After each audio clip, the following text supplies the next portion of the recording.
record? Yep, we're on recording now. Okay, so would you restate your question so I don't miss it? Okay, so what I was asking is, what would be the natural remedy for fibroids for women now, for black women now?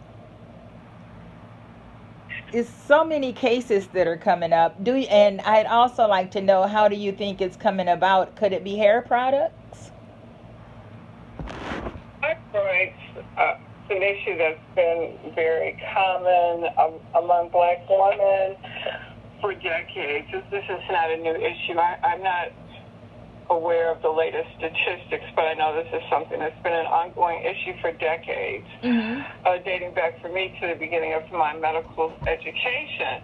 What I've discovered, I really think fibroids are a combination of issues, but primarily what the research has shown, that showed probably a couple decades ago, is that it's related, the fibroid development is related to a vitamin D deficiency. Oh, wow. Yeah. That. Let me see if I can pull something up real quick on my computer. But that's what I recall as being a major contributor, which makes sense. Yes, it does a lot.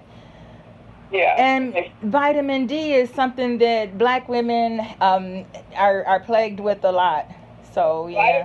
Vitamin D deficiency is a deficiency that's common among everyone. Okay. So we stay indoors.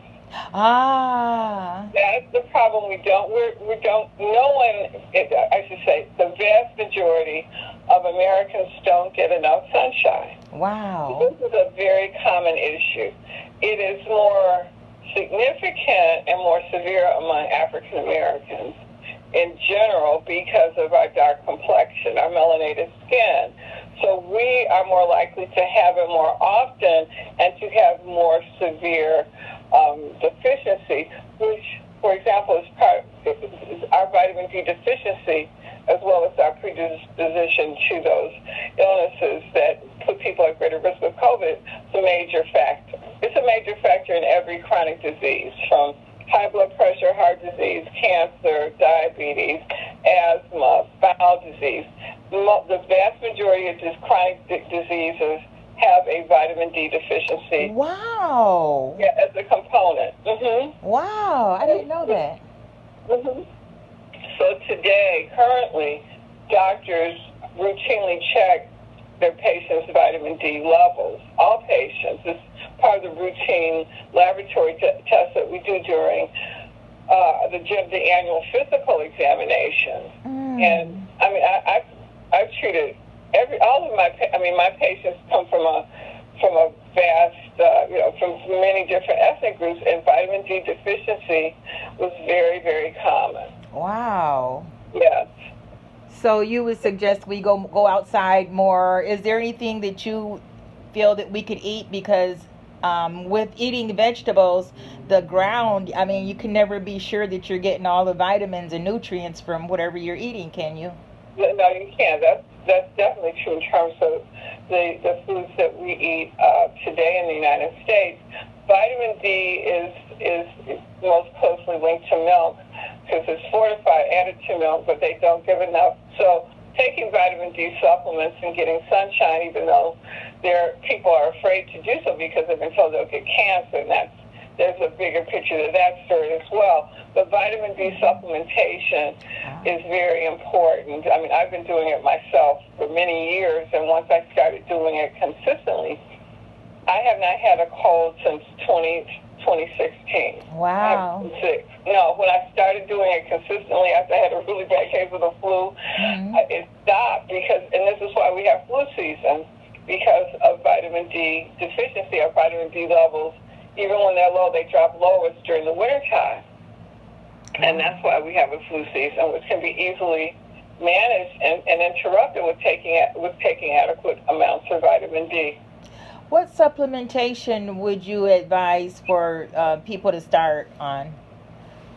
Well, there's a really good website called Grassroots Health. That's grassrootshealth.org, and it's a website that was created created by a group of vitamin D researchers about 10, 12 years ago who found who are at the forefront of vitamin D research and found how the significant role it plays in terms of the development of diseases, or I should say how the significant role its deficiency plays in the development of diseases.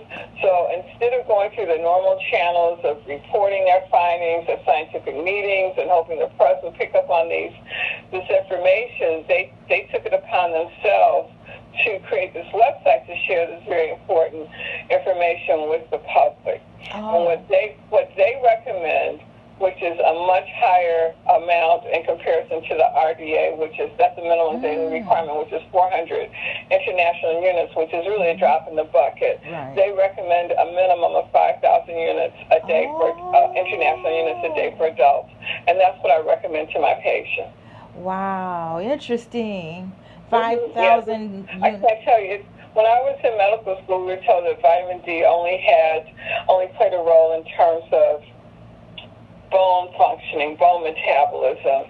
But vitamin D is really more than a vitamin. It's basically a hormone, and it from what the research shows, plays a part in over 35 chemical reactions within our cells. And as I said, is a leading factor in terms of contributing to the development of chronic diseases. And I do look it up, the question about vitamin D supplementation and deficiency in terms of uterine fibroids, and what I'm seeing that's posted on the government's medical research site is that some studies have recently shown that vitamin D, of course when I'm reading my that's computer okay. shows that vitamin D deficiency, hold on just a minute, let me go back. Okay. It says some studies have recently shown that vitamin D deficiency is an important risk factor for uterine fibroids. And uterine fibroids express lower levels of vitamin D receptors compared to the myometrium, which is normal uterine tissue. Wow. Yes, and there's a few other studies just listed. So if you do a search for vitamin D deficiency on Google and uterine fibroids, these studies will come up. Okay. Now I'm going to ask you a question I'll bet you never got before. Why do they say that in fibroids and what is that? Fibroids and the other thing that goes with it, excuse my lack of terms, and they say that they find teeth and hair in there. I've never heard of teeth and hair. Well, what you're talking about, there are, and this is just not limited to fibroids, there are abnormal cysts and that's what I meant to say. That can occur within the human body, and really in any part of the body, and for whatever reasons, can contain different tissue. So that does happen. It's just something that happens in terms of how a stem cell or how a cell is triggered to express itself. So that's not. That topic or that issue is known in medicine. It does happen. Oh. Is there a such thing as fluid in lungs? Off the topic. What are you referring to specifically?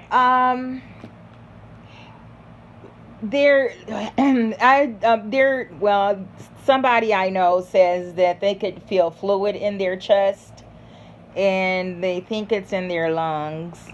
And well, it was in their lungs. They went to the doctor and they pulled it off. They drained it off, and it was like 3 or 4, I won't say gallons, but they filled up some containers. I ask for clarity because fluid in the lungs can occur in different places. When it occurs inside of the lungs in conjunction with an infection, it's pneumonia. That's what happens with pneumonia. It sounds like you're referring to is someone who had fluid in a space between the lungs and the chest cavity. Absolutely. And that can happen. It happens most commonly when people have cancer. That's the most common time. It occurs when they check for cancer cells, but there are other conditions, infections, that can cause that collection of fluid in that space. Is there any way you can get rid of it without having it removed by doctors? Well, it depends on how much it is. If it's enough to get you to go to the doctor, which is normally interfering with the functioning of the lungs, and usually they do have to tap it with a needle and remove it. Smaller amounts, the body can resorb it on its own, but you don't normally notice that when it happens. Oh, wow. You know your stuff, because that's exactly what happened. That not to tell anybody's medical information, but that was somebody's condition that we both knew. Okay. Yep. And it turned out that that person had pneumonia. Let's see. Now, what about Wi-Fi? Is that harmful to the health? Because they're building sofas now with Wi-Fi in it, and you can just charge your phone while you're sitting down. Well, there's a lot of evidence that microwave technology does impair human health. Yes. Wow. So we need to be careful and limit our exposure as much as possible. Wow. Okay. Wow. Man, that's terrible. I'm addicted to my cell phone. Yeah, I mean, well, that's how they're designed. They're designed to make your brain actually function differently and to stimulate the centers that release dopamine, which is the pleasure hormone that makes you want to stay on it. But it's best to reduce your exposure as much as you possibly can. And the most important thing is not to put the phone to your head. Oh, okay. Yeah, that's why I'm on speakerphone. I only do speakerphone. Yeah. If I can't hear you, I'll call you back on my landline, and I can do that now since I'm, working at home. So would you contribute some of that to brain fog as well? The possibility, but brain fog is a general term that can be caused by a multitude of factors, from being exhausted, from being exposed to other toxins, from vitamin deficiencies, from inflammation. So that's a very general term that's used these days. But there are many factors that contribute to it. What are some good ways to learn anatomy? I know I am all over the board. But what are some good ways to learn anatomy? Because I know I was teaching cosmetology, and I saw in one of your videos how you said that when you did physiology, when you studied physiology, that you it made you have a new reverence for God or for the divine. Yeah. And I feel the same way. When I was teaching cosmetology and we took anatomy, I would teach anatomy. I was like, this is something that is not just, it's not coming from the Big Bang Theory. So what would be the best way to learn anatomy, though? I mean, God, I just think about all you had to learn to go through medical school. Well, you want to learn it for the sake of understanding the human body better. There are courses online. You just have to do a good search. There are free courses that teach anatomy. Well, I'm taking anatomy right now, but I mean, all of the terms, and I'm just wondering, how do you remember them? You have to pay attention and focus, and you have to study it over and over to remember it. Okay. It doesn't come easy because these are very difficult words that you don't normally use, and you just have to do it over and over. That's how we learn in medical school. It's repetitive learning. Wow, okay. Okay, so I basically have your bio. I have your bio for the paper, and I had already written an article on how I experienced you. So I can send that to you for your okay, and see what you think about it, and let you do any corrections you want or add anything you want, and send it back to me if you like. Okay, that's fine. I'll just read it, but it's your words, so I don't want to take your words out of context. Okay. I probably won't change much because it's your voice. That's the writer. Oh, you are so wise. Okay, so is it okay to discuss? I am so anxious to get to your other program that you were discussing. Which program is that? The affiliate program. Should I take this off recorder now? Yeah, if you're through with the interview, sure. Okay, yep, we're done with the interview. Thank you so much for that. Welcome.